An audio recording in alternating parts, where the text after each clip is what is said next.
Kagulat World. Hindi biro ang eksenang ito. Ang unang main draw clash ni na Alexandra Ayala at Aliona Fale sa Jingshan WTA 25 ay naka-schedule na bukas at buong mundo ang nakatutok. Ayon sa official match listings, magsisimula ang laban sa 22 September 2025 at 2 UTC, nakatumbas ng 10 a.m. Philippine time.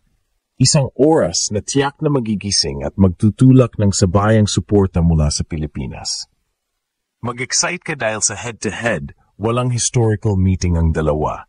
Technically 0-0 sila, kaya walang precedent at full-on surprise ang posibleng mangyari sa court. Ito ang klase ng match kung saan ang momentum at guts lang ang magdidikta. Sa papel, malaki ang advantage ni Alex. Ayon sa WTA, siya ay nasa top 60, around number 58, matapos ang breakout season. Habang si Fale ay nasa low 300s ranking, karaniwan nakalista malapit sa num 322, 323. Ibig sabihin, mas maraming high-level matches at pressure situations ang hawak ni Ala kumpara sa Belarusian opponent. Huwag din kalimutan ang confidence factor. Kamakailan lang, si Alexandra ay gumawa ng history sa Grand Slam stage, isang blockbuster win sa US Open na nagpatunay na kaya niyang lampasan ang mga top seed at tumira ng malalaking resultado sa pinakamalaking entablado. Kung nasa mood siya, expect big shots at comebacks. Sa madaling sabi, Kagulat World, walang guaranteed outcome dito. Si Ala ang favorite base sa ranking at experience, pero dahil first-time meeting ito, may lugar para sa upset kung mag-click ang laro ni Fale o kung may off day si Alex. Bukas, 10 a.m. PHT, huwag palampasin, baka dito magsimula ang panibagong kabanata ng Alamania o ang surprising breakout ng isang European underdog. Tanong gabi, sino sa inyo ang mananalo? Si Alex na may momentum o si Fale na may nothing to lose attitude? Ito na ang moment na matagal nating hinihintay. Ang unang laban ni Alexandra Ayala sa China at hindi lang basta-basta dahil harapin niya ang isang bagong mukha sa WTA stage, si Aliona Fale mula Belarus. Bukas ng 10 a.m. Philippine time, sisiklab ang main draw action sa Jingshan WTA 125 kung saan walang may hawak ng upper hand sa head-to-head dahil first ever meeting ito ng dalawang rising players. Kung titingnan ang istatistika, malinaw na mas mataas ang estado ni Ayala. Siya ay kasalukuyang nasa top 60 ng WTA rankings, isang level na nagdadala ng big match experience mula sa Grand Slams at mga elite tournaments. Samantala, si Fale ay nasa labas pa ng top 300, kaya't malaking hamon sa kanya ang maka-breakthrough laban sa isang player na mabilis nang umaakyat sa global scene. Pero huwag maliitin, tulad ng maraming underdog stories sa tennis, pwedeng isang magandang araw lang sa court ang magbago ng lahat.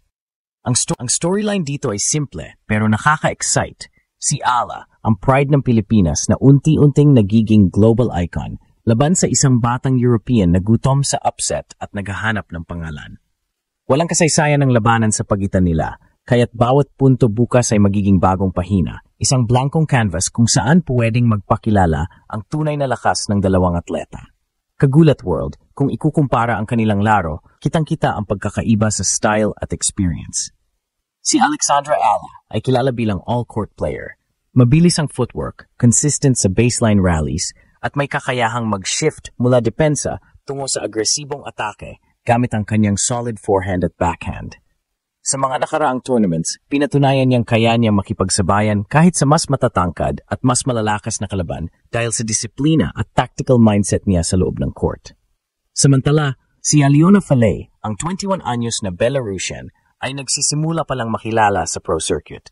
Mas madalas siyang naglalaro sa ITF tournaments kung saan nagbuo siya ng kumpiyansa at kaunting titulo sa mas mababa.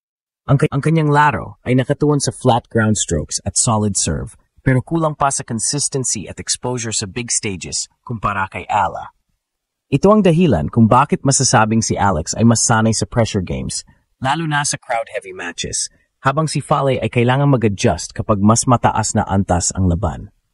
Ngunit alam naman natin ang kagandahan ng tennis. Kahit gaano kataas ang ranking, isang underdog lang ang pwedeng sumira sa script.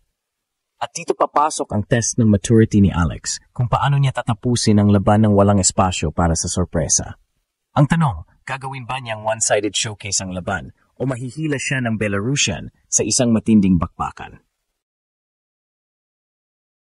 Kagulat World, sa pagbukas ng laban sa Jingshan Tennis Open, malinaw ang magiging direksyon. Si Alexandra Ayala ay papasok bilang paborito, pero hindi ibig sabihin ay madali na ang lahat. Key weapon ni Alex ang kanyang solid baseline game at kakayahang i-stretch ang rallies hanggang sa mapagod.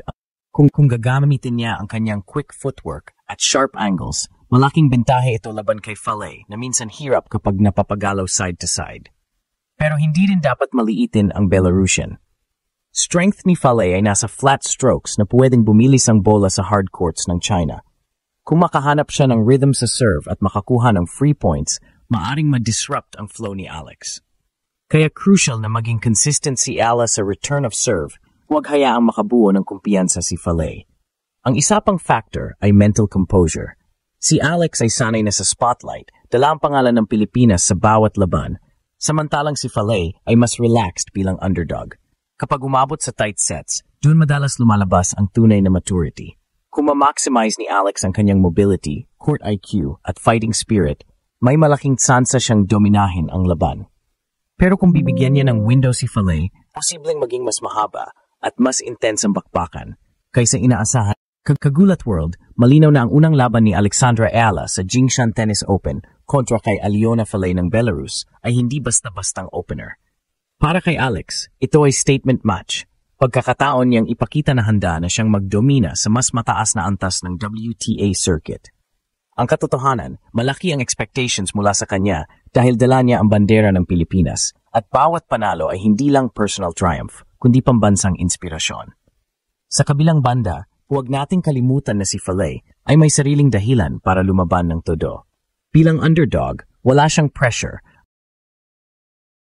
at maaring gamitin ito para maglaro ng mas agresibo at walang takot. Ito ang klaseng sitwasyon na madalas nagiging upset trap para sa mga seeded o mas kilalang players. Kaya't mahalaga para kay Alex na manatiling kalmado, disiplina sa kanyang baseline game, at agresibo sa pagkakataong bumukas ang open sa. Kung mananalo si Alex, hindi lang siya usad sa susunod na round, kundi magsisend din siya ng malinaw na mensahe na kaya niyang makipagsabayan sa international stage at patuloy na iangat ang women's tennis ng Pilipinas.